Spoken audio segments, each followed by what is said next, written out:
10 vocabs in a day keep the fear of English away. Welcome to Vocabulary Solution. This is my first video on YouTube and your first lecture of this class. आज से मैं एक playlist start कर रहा हूं जिसके अंदर मैं आपको तमाम vocabs कराने जा रहा हूं जो आपके एग्जाम पॉइंट ऑफ व्यू से काफ़ी इंपॉर्टेंट है। आपकी जितनी भी vocabs होंगी वो या तो हमारी अखबारों से या फिर जितने भी आपके प्रीवियस से क्वेश्चन पेपर हैं वहाँ से उठाई गई हैं। ये वीडियो उन सभी लोगों के लिए बेनिफिशियल है जो सरकारी एग्जाम से तैयारी कर रहे हैं, चाहे वो एसएससी हो, बैंक हो या फिर कोई भी एग्जाम हो जहाँ पर भाई आपकी वोकैब पूछी जाती है। क्लासेस आपके डेली बेसिस पर होगी। डेली मैं आपको बहुत ज़्यादा वोकैब्स नहीं कराऊंगा क्योंकि मुझे आपको बहुत ज़्यादा कंटेंट नहीं देना है, मुझे बस आपको याद कराना है। क्योंकि मैटर तो आप किताबों से भी ले सकते हैं, हज़ारों शब्द आपको वहाँ पर मिल ही जाएंगे। आपको बस यहाँ पर टारगेट ये है कि आप जो भी पढ़ते हैं उसको मेमोराइज करें, याद रखें। डेली 10 वोकैब और इसके साथ साथ जो हमारा प्रैक्टिस सेशन है वो भी चलेगा। जो भी पिछले वोकैब मैंने आपको कराऊंगा वो भी मैं आपको रिवाइज कराऊंगा और वंस इन अ वीक आपका होगा टेस्ट। तो चलिए स्टार्ट करते हैं। इस सीरीज के अंदर सबसे पहले देखिए हम बात करेंगे हमारे सिनोनिम्स की, उसके बाद एंटोनिम्स, देन इडियम्स, फ्रेजेस और सबसे लास्ट में हम बात करेंगे वन वर्ड सब्सटीट्यूशंस। आपकी जो भी बातें हों, जो डाउट्स हो या जो भी आप चाहते हैं कि वीडियो में ये कराएं, ये जो भी आपकी बात हो वो आप मुझे कमेंट सेक्शन में बता सकते हैं। ठीक है। So this is our first word. ये शब्द क्या है? This is your adjective. अब noun, pronoun, tense, verb, adverb, adjective ये सब चीज़ें क्या हैं इनको हम अलग से डिस्कस करेंगे हमारी जो ग्रामर का बैच होगा उसके अंदर। फिलहाल बस आपको जानना है कि इस शब्द का मतलब क्या होता है। इसको प्रोनाउंस करते हैं लैकेडेजिकल। व्हाट वी से, दिस इज लैकेडेजिकल। इसको याद करने के लिए आप काफ़ी चीज़ों पर फोकस कर सकते हैं। फर्स्ट, लैक, जिसमें कहीं ना कहीं कोई लैक चल रही है। दूसरा, लैकेडेजिकल, डेजी को आप कनेक्ट कर सकते हैं लेजी से, या फिर सबसे बड़े शब्द यहाँ पर आ रहा है कल, यानी कि ऐसा व्यक्ति जो हर काम को बोलेगा कल। आप उससे कुछ भी बोलो, आपको पढ़ाई करो, ये करो, वो करो, यहाँ जाओ, वहाँ जाओ, लेकिन वो क्या बोलेगा? कल। यानी ऐसा व्यक्ति कौन होगा? ऐसा व्यक्ति होगा आलसी यानी कि लेजी।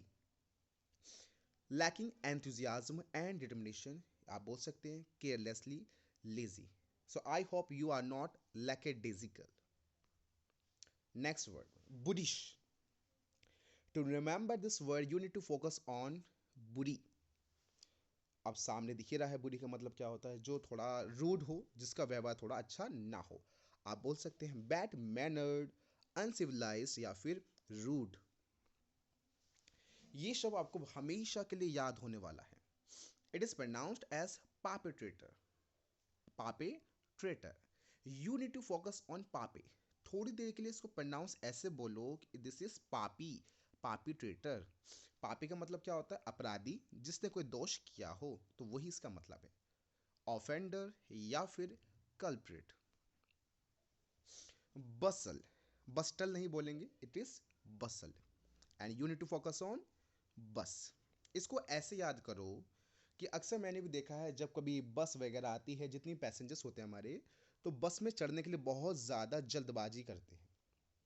और जल्दबाजी करने को ही अंग्रेजी में हम क्या बोलते हैं? बसल। इसको हम और क्या बोल सकते हैं? हेसन, रश और हरी। ये वर्ड बहुत आसान है, आप खुद ही इसको याद कर लें और मुझे बताएं कि आप जानते हैं इसका मतलब क्या है। इट इज़ नॉट आगोनी, ना ना, इट इज़ प्रोनाउंस्ड एज एग्नी। एग्नी, एग्नि को प्रोनाउंस आप फिलहाल ऐसे बोलो अग्नि। और आप सभी जानते हैं अगर हम आग में, अग्नि में अपना हाथ डाल दें तो क्या होगा? हाथ जल जाएगा और हमें बहुत ज़्यादा दर्द होगा, पेन होगा। वही इसका मतलब है। इसका जो एग्जैक्ट मीनिंग है वो होता है एक्सट्रीम फिजिकल और मेंटल सफरिंग। सिनोनिम की बात की जाए तो आप उसको पेन या फिर एक्सक्रूशिएशन बोल सकते हैं। अब ये बड़ा ही खतरनाक शब्द है, स्टैगर। स्टैगर का मतलब क्या होता है? स्टैगर को याद करने के लिए सिर्फ फोकस नहीं, फोकस तो नहीं करना है यहाँ पर, बस इसको देख लो, रॉयल स्टैग है ना, इससे दूरी रहो तो अच्छा रहेगा।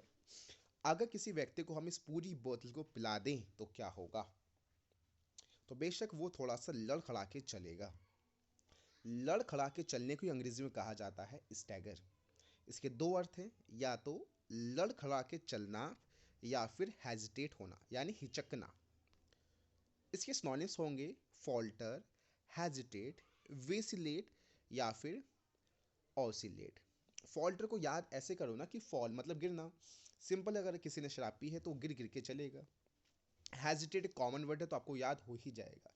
वेसिलेट को आप ऐसे बोल सकते हैं लाइक अगर आप लेट हो जाते हैं, है ना, ऑसिलेट में लेट आ रहा है, तो हो सकता है कि आप अपने टीचर से या जहां भी लेट हुए हैं बॉस के सामने थोड़ा सा हेजिटेट हो जाए। Abdicate, it is a verb. इसको ऐसे समझो, एब्डिकेट को प्रोनाउंस करो कुछ देर के लिए कि अब दिक्कत, अगर आप दिक्कत हो रही है किसी भी चीज में, अगर आपको दिक्कत हो रही है तो बेहतर यही है कि आप उस काम को छोड़ दें, और छोड़ने को इंग्लिश में कहा जाता है एब्डिकेट। वैसे एब्डिकेट का जो एग्जैक्ट मीनिंग है वो होता है कि अपने पद को छोड़ देना, जो कुर्सी नजर आ रही है ना, अपने सिंहासन गद्दी को छोड़ देना। इसके बहुत सारे सिनोनिम हो सकते हैं, जैसे कि leave, retract, revoke, renounce, forfeit, forgo, relinquish, abandon, quit, forsake, abjure और डेजर्ट। जो आखिरी शब्द आप देख रहे हैं DESERT, इट इज डेजर्ट। देखिए वैसे तो उसका मतलब आप सभी को पता ही है, रेगिस्तान भी होता है, लेकिन वो सिर्फ तभी होता है when this word is used as noun. If you use this word as verb, it means abdicate, यानी किसी चीज को छोड़ देना, लीव कर देना। होता क्या है, शब्द को हम याद तो कर लेते हैं लेकिन एक्चुअली शब्द के जो मीनिंग होते हैं वो डिपेंड करते हैं कि वो शब्द नाउन है, वर्ब है, एडजेक्टिव है या फिर क्या है।